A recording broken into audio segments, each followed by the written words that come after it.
Hello, and welcome to this breastfeeding community and to the Miranda Method, where we provide real help for real moms.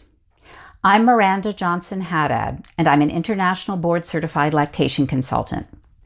Today, I'll be talking about the early days at home with baby, and specifically about some of the most common breastfeeding challenges that new mothers encounter during those days.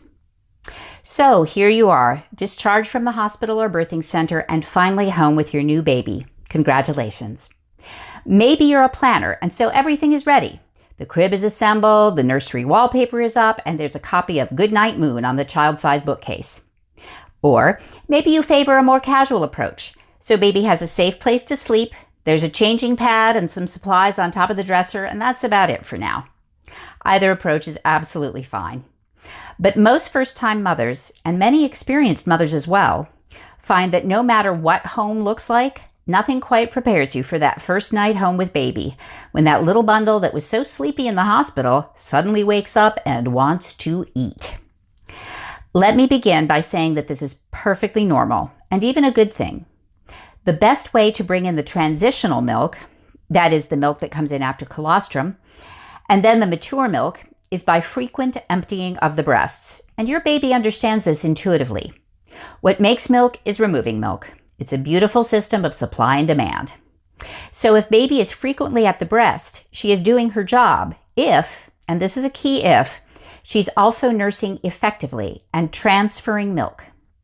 So if baby wants to nurse frequently during those first days and nights at home, you can know that these feedings, often called cluster feeds because baby clusters many feedings together, sometimes over a period of several hours, are exactly what needs to happen to establish your milk supply.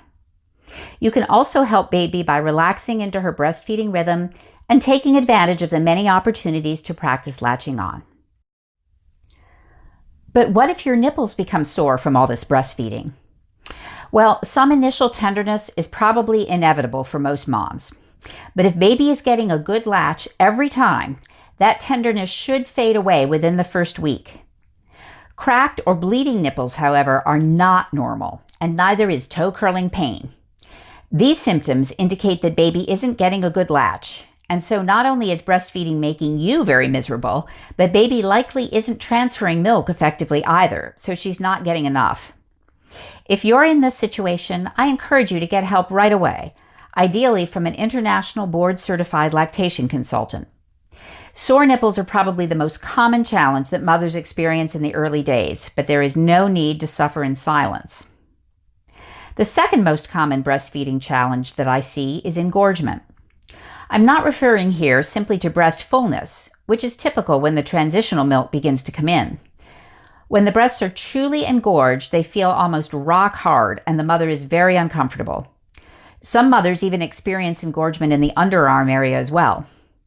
The mother's breasts may also be somewhat red and warm to the touch. When the breasts are this hard and full, it's very difficult for baby to latch on. And when she does, she may not be able to milk the breast effectively because it's actually harder for mothers to achieve a letdown when the breasts are so full and impacted. Engorgement needs to be addressed promptly. Some mothers find that applying warm compresses to the breasts before attempting to feed the baby, and I prefer moist heat here, so try warm, wet washcloths, and then cold compresses after feeding can get the milk flowing and then reduce swelling. A warm shower before feeding can also help. Some mothers even find that gently combing the breasts with a fine-tooth comb can help with letdown. And one of the best cold compresses for engorgement is a bag of frozen peas, perhaps wrapped in a light cloth and applied to the breasts. But again, don't wait long to get professional help if these methods don't work. Unrelieved engorgement can potentially lead to a breast infection, such as mastitis. The third challenge that confronts many new mothers is really more of a mental than a physical challenge. How do I know that my baby is getting enough milk? Oh, if only our breasts were transparent and came with little ounce markings and we could watch with satisfaction as baby drained them down. But since this isn't the case, every mom needs to know the 3 signs of good milk transfer, and here they are. Number 1, do your breasts feel fuller before a feeding and softer afterwards? If so, that's a good sign. Number 2, can you hear your baby swallowing? Now, bear in mind that swallows sound more like a very soft ka noise rather than a gulp, especially in the early days when the volume of milk is lower. And number 3, how is baby's output?